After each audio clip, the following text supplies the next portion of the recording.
Horror कहानियां थी। खून की प्यास पार्ट 2।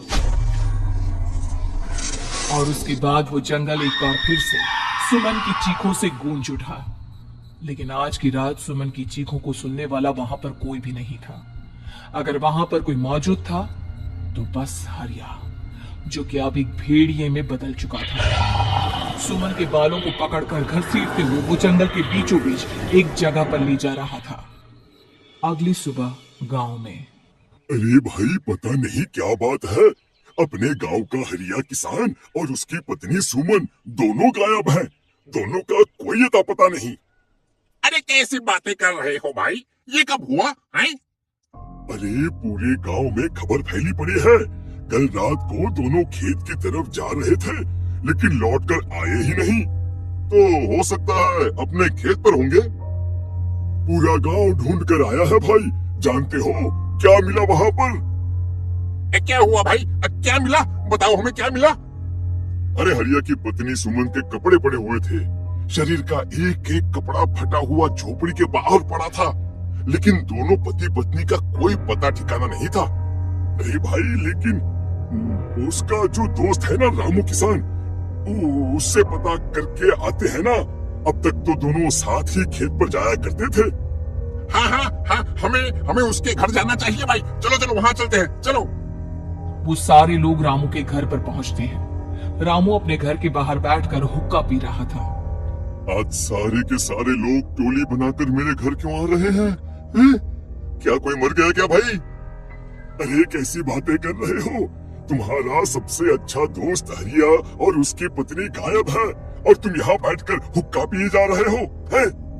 रामू ने अजीब सी नजरों से उन सब गांव वालों की तरफ देखा, जिसकी वजह से वो लोग एक बार के लिए डर गए।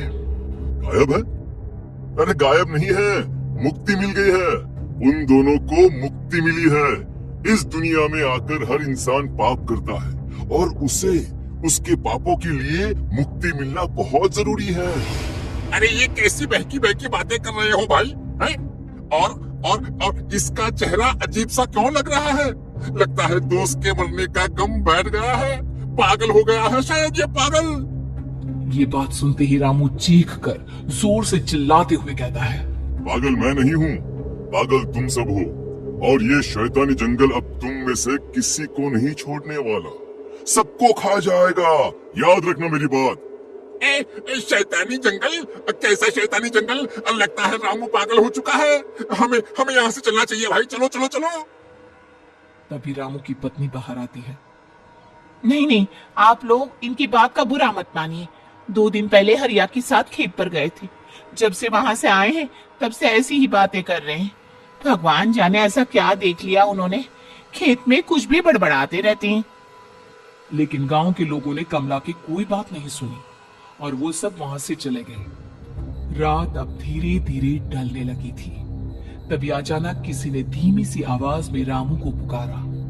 रामू, आ जाओ, मैं तुम्हारा इंतजार कर रहा हूँ। और सुनो, अपनी पत्नी को साथ में कराना, नहीं तो काम अधूरा रह जाएगा। ये आवाज सुनते ही रामू के चेहरे पर शैतानी मुस्कुराहट आ जाती है। वो धीमे कदमों से अपने घर के अंदर आता है। क्या हुआ? तबीयत ठीक है ना अब आपकी? मैं तुझे अपने साथ खेत पर ले जाने आया हूँ, चल। मैं तुम्हारे साथ कहीं नहीं जाने वाली। मुन्ना गहरी नींद में सो रहा है और उसे अकेला छोड़कर मैं तुम्हारे साथ खेत पर नहीं आ सकती। वैसे भी तुम्हारे उन खेतों में भगवान जाने कौन सा राक्षस घूम रहा है, मुझे तो डर लगता है। रामू गुस्से में दांत पीसता अपनी झोपड़ी से बाहर आ जाता है और कमला गहरी नींद में अपने बच्चे के साथ सो जाती है।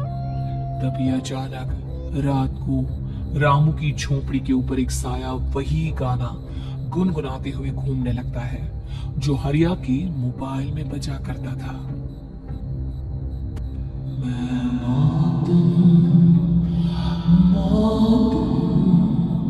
मौत जो बसरी है जो आएगी कहीं से, मिल जाएगी सबको। मैं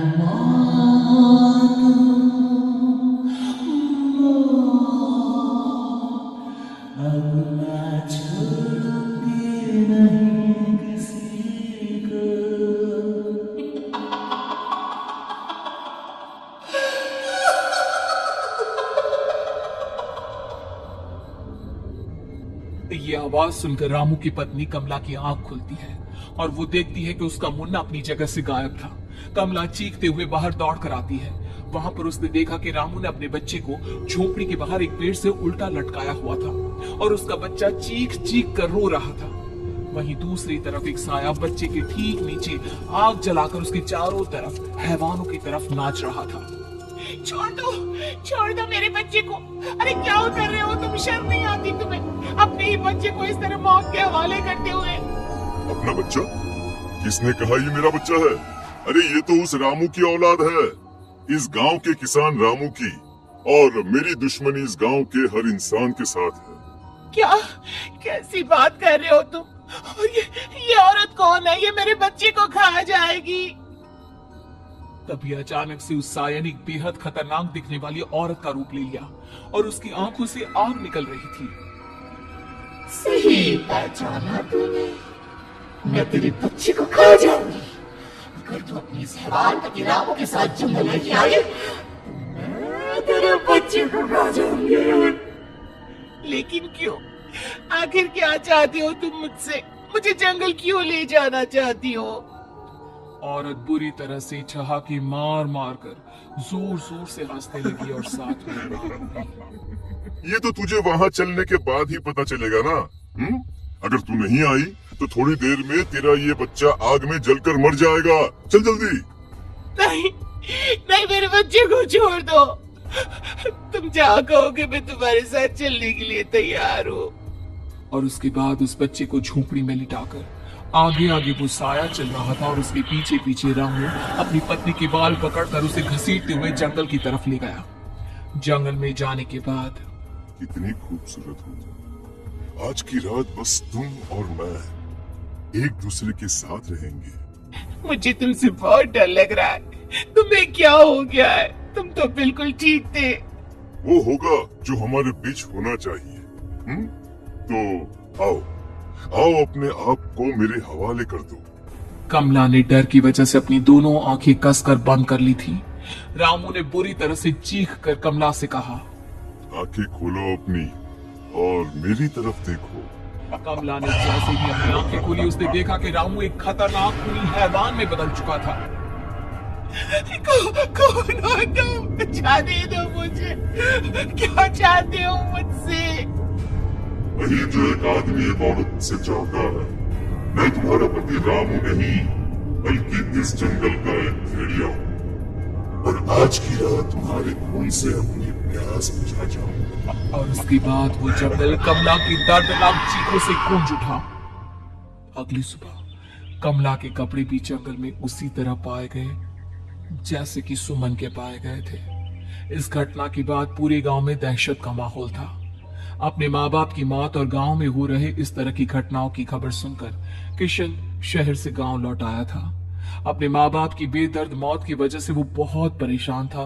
तभी अचानक उसे अपने घर में खाट के नीचे पड़ा हुआ वो मोबाइल फोन मिला जो उसने अपने पापा हरिया को गिफ्ट किया था। अरे कितने प्यार से पापा के लिए मोबाइल फोन लेकर आया था। इसे एक दिन भी काम में नहीं ले पाए। और आखिर कौन है जो गांव में इस तरह की हत्याएं कर रहा है? क्या है इन सब के पीछे? क्या है? मुझे पता करना ही होगा, वरना एक दिन पूरा का पूरा गांव खाली हो जाएगा। इस गांव में एक भी जिंदा इंसान नहीं बचेगा। गांव के लोगों की मदद करने के इरादे से किशन अपने गांव से दूर एक दूसरे गांव में बहुत बड़े तांत्रिक के पास मिलने के लिए गया। तांत्रिक बाबा, अब आप ही कुछ उपाय बता सकते हैं। भगवान जाने हमारे गांव को किसकी नजर लग गई है। नजर नहीं लगी है, किसी ने तुम्हारे गांव को बद्दुआ दी है। किसी सताई हुई आत्मा का प्रकोप है, और अब वो पूरे गांव में किसी को नहीं छोड़ेगी जब तक उसकी आत्मा को शांति नहीं मिल जाती। अरे लेकिन ऐसा कौन है बाबा? किसकी आत्मा है और कैसे मिलेगी उसे शांति? मौत है मौत, कहीं से भी आएगी और सबको निगल जाएगी। इससे बचने का सिर्फ एक ही उपाय है, लेकिन उस उपाय को करना आसान नहीं होगा। जो भी उस उपाय को करने की कोशिश करेगा उसकी जान जा सकती है। भले ही मेरी जान चली जाए, लेकिन मैं अपने गांव के लोगों की जान बचाने की पूरी कोशिश करूंगा बाबा। तो ठीक है फिर, अगली अमावस की रात जैसा मैं कहता हूँ वैसा ही करना। अमावस की रात तांत्रिक के बताए अनुसार किशन अपने साथ केरोसिन लेकर जंगल की तरफ चल पड़ा। उसके हाथ में देवी के मंदिर का सिंदूर भी था। किशन जंगल के बीचों बीच पहुंचा। ये देखकर उसकी आंखें फटी की फटी रह गई। वहां एक उबलते पानी का तालाब था और कई लोगों की लाश लटक रही थी। किशन की माँ बाप की लाश भी वहीं थी। माँ, बापू, क्या हो गया? ये क्या हो गया? तभी वहां पर एक औरत और आदमी आते हैं। उन्हें देखकर किशन चौंक जाता है। गोपाल काका, आपकी तो 5 साल पहले मौत हो गई थी। और निर्मला काकी, आप? मौत तो हो गई थी, लेकिन तुम ये नहीं जानते कि हमारी मौत कैसे हुई थी। क्या कहना चाहते हैं आप? कुछ नहीं, बस ये जान लो कि अब इस गांव में कोई जिंदा नहीं बचेगा। लेकिन क्यों काकी? क्योंकि 5 साल पहले इन गांव वालों ने मुझे डायन बताकर पत्थर मार मार के मार डाला। मेरी कोई गलती नहीं थी। गांव का एक बच्चा क्या लापता हुआ, सारा इल्जाम मेरी पत्नी पे डाल दिया। और जब मैंने निर्मला की जान बचाने की कोशिश की तो मुझे भी मार डाला। आपके साथ ये बहुत गलत हुआ काकी, लेकिन आप जो कर रहे हैं वो भी सही नहीं है ना? तुम यहाँ से चले जाओ, वरना तुम भी नहीं बचोगे। हमारी आत्मा पिछले 5 साल से मुक्ति के लिए भटक रही है। चले जाओ यहाँ से। मौका देखकर किशन सिंदूर उन दोनों के ऊपर डाल देता है। उनका शरीर जलने लगता है और वो भयानक तरीके से चिल्लाने लगते हैं। अगले ही पल किशन उनके ऊपर केरोसिन डाल देता है और वो दोनों जल जाते हैं। किशन अपने माँ बाप और दूसरी लाशों का अंतिम संस्कार करवाता है और अपने घर लौट आता है। लेकिन वो अभी भी इस बात से अनजान है कि मोबाइल अभी भी बज रहा था। मैं मौत हूं,